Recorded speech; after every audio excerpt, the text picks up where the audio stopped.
श्री स्वामी समर्थ. आज आपण बघणार आहोत धान्यातील कीड किंवा किडे यांच्या नियंत्रणासाठी पारंपरिक, आयुर्वेदिक व नैसर्गिक असे उपाय.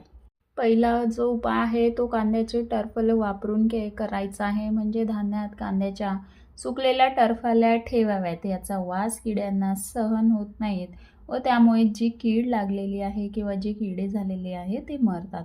पुढील जो उपाय आहे तो कापराचा आहे. धान्यात कापूर ठेवल्यास कीड होत नाही आणि आधीची कीडही मरते. तर प्लास्टिक पिशवीत ठेवून कापूर हा धान्यात ठेवायचा आहे.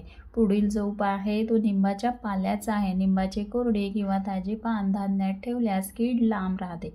निंबाच्या पानात जीवाणूविरोधी गुणधर्म असतात.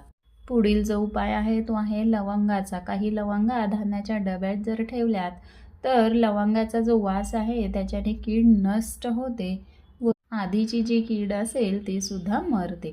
पुढील जो उपाय आहे तो म्हणजे बारीक मिठाच्या धान्यामध्ये कोरडं करून त्यात किंचित मीठ टाकायचं आहे. याच्याने आर्द्रता शोषून घेते आणि कीड जी आहे ती प्रतिबंधित करते. पुढील जो उपाय आहे तो म्हणजे कडुलिंबाच्या बिया किंवा पानांची पावडर. हे धान्यात मिसळल्यास कीड टळते आणि धान्य सुरक्षित राहते. पुढील जो उपाय आहे तो म्हणजे हिंगाचा. एका कापसाच्या बोळ्यात हिंग ठेवून तो धान्याच्या डब्यात ठेवा. हिंगाचा तीव्र वास कीड जी आहे ती दूर करते. पुढील जो उपाय आहे तो सुकं लिंबाची जी साल असते, लिंबूची साल. सुकं लिंबाचं साल जर धान्यात ठेवलं तर कीड पसरणं थांबतं आणि हे एक नैसर्गिक कीटकनाशक आहे.